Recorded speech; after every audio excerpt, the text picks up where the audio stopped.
Good morning! Sabi mo nga sa katabi mo, okay ka ba ngayon? Anong sinagot na yung katabi mo? Okay naman. Okay. So, isa po ang mahalaga po na bago tayo magmaneho o bago tayo lumabas ng bahay, dahil lahat tayo, sabi nga ni Ma'am Beverly kanina, ay road user. Maging pedestrian ka man, maging pasahero ka man, maging driver ka man, kahit simpleng lumalakad ka lang, isa kang road user. So maganda na tayo ay nasa kondisyon physically and mentally.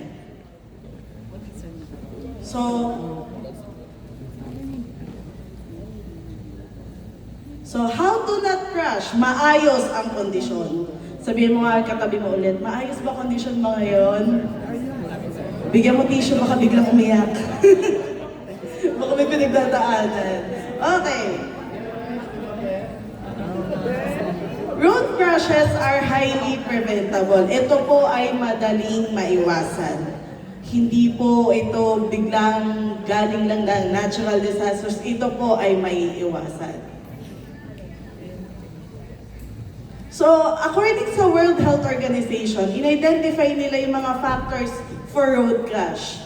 Unang-una ang speeding, driving under the influence of alcohol and other psychoactive substances, non-use of helmets, katulad ng diniscuss ni Ma'am kanina, distracted driving, naku, napakarami niyan, unsafe road structure, unsafe road vehicles, inadequate post-crash response na inaasikaso po ng aming kagawaran ngayon, at some enforcements. Actually, they base these factors hindi lang po sa isang lugar, kundi buong mundo. Ina-analyze nila, bakit ba ang taas ng mga insidente ng ang mga road crashes, hindi lang sa Pinas, kundi sa iba't ibang parte ng mundo.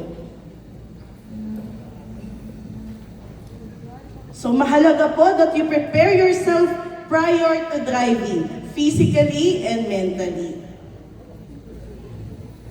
So una, sleep or rest is important. Tingnan mo yung katabi mo kung baka mamaya, baka may dark circles na, nabuyat yata kagabi. Yan. Mahalaga po ang sleep at rest. Pero hindi ko po sinabing matulog kayo habang nagdadrive.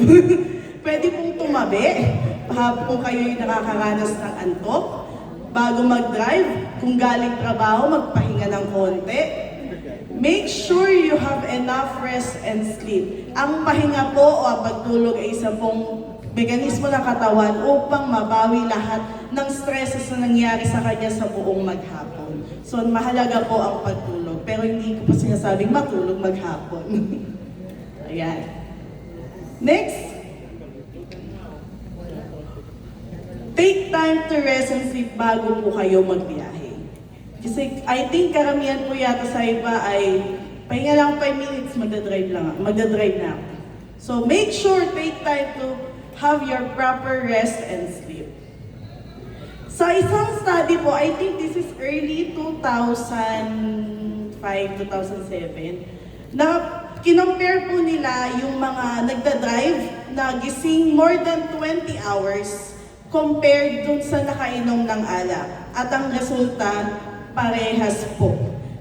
Same ng level ng nakainom at yung nakatulog, walang tulog for more than 20 hours. So, meaning, kung puyat tayo, para din tayong lasing. Ayan. Hindi po ako naggawa ng study na to. I think it's somewhere in Australia and it's an early study.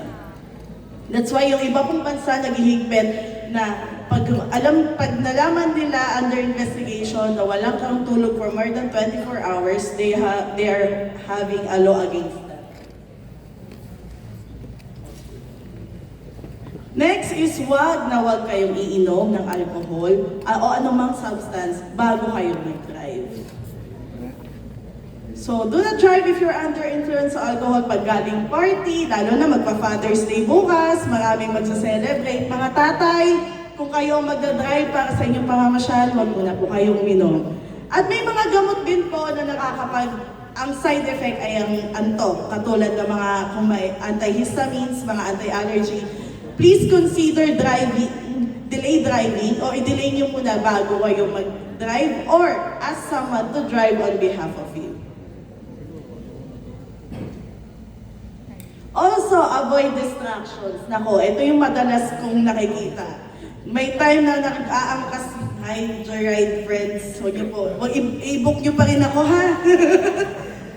Kasi po yung iba pong riders, nakikita ko, habang nagdadrive, mahal, pauwi na ako. Kuya, ihatid mo muna ako bago mo siya replyan. So, at hindi lang sa mga messenger or social media, nako, hindi ko alam kung may aamin dito. May nag-i-scatter ba tawag doon? Habang nagdadrive.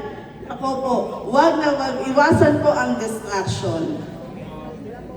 Also, pag kumakain, hindi naman po namin kayo pipigilan kumain. Pero pwede nyo naman pong itabi muna ang sasakyan at kumain ng maayos para din kayo po ay maayos na makapagmaneho. Also, minsan, kadalasan, ang mga pasaherong pasaway din, dadagdali ng mga driver. Uy, alam mo, nakita mo to, nagpost si ganito. Uy, si Bea Alonso lumabas na. May boyfriend ang bago. O, diba? So, marami pong distractions, hindi lang sa driver. Even as passenger, pwede rin po tayo maging cause ng distractions. So, iwasan po natin yan.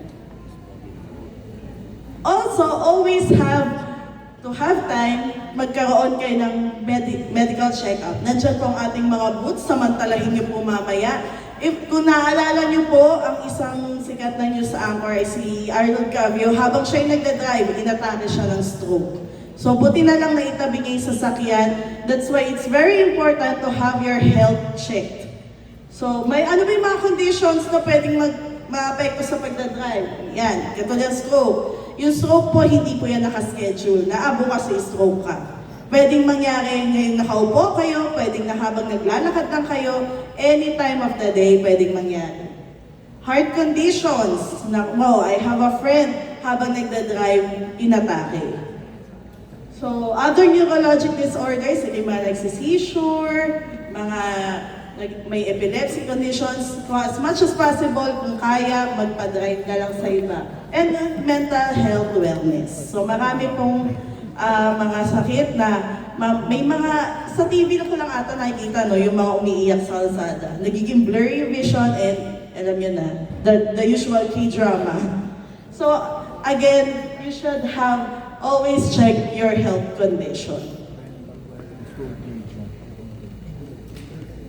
Also, mentally prepared po dapat ang ating mga drivers. So, una, syempre lagi dapat kalmado. Sabihin mo sa katabi mo, kalma lang bro. And always keep cool, always. Kasi kahit anong, sabi nga sa kasabihan, kahit anong pag-iingat, makakasalubong ka talaga ng minsang kamote rider. So, di natin maiwasan, kahit kitang ka, pinaan ka dyan, maging kalma. Okay? Also, tulad din na sinabi ni Ma'am Beverly kanina, lagi niyong isiping may nag-aantay na pamilya sa inyo. Kada saan man kayo pumunta, lagi niyong isipin, nag-aantay ang aking asawa, ang aking anak, ang aking nanay, ang aking tatay, ang aking aso, ay nag-aantay sa aking pag-uwi. Also, life is beautiful. Sabi nga ni Ma'am, nag-iisa na lang yung buhay, ingatan na po natin.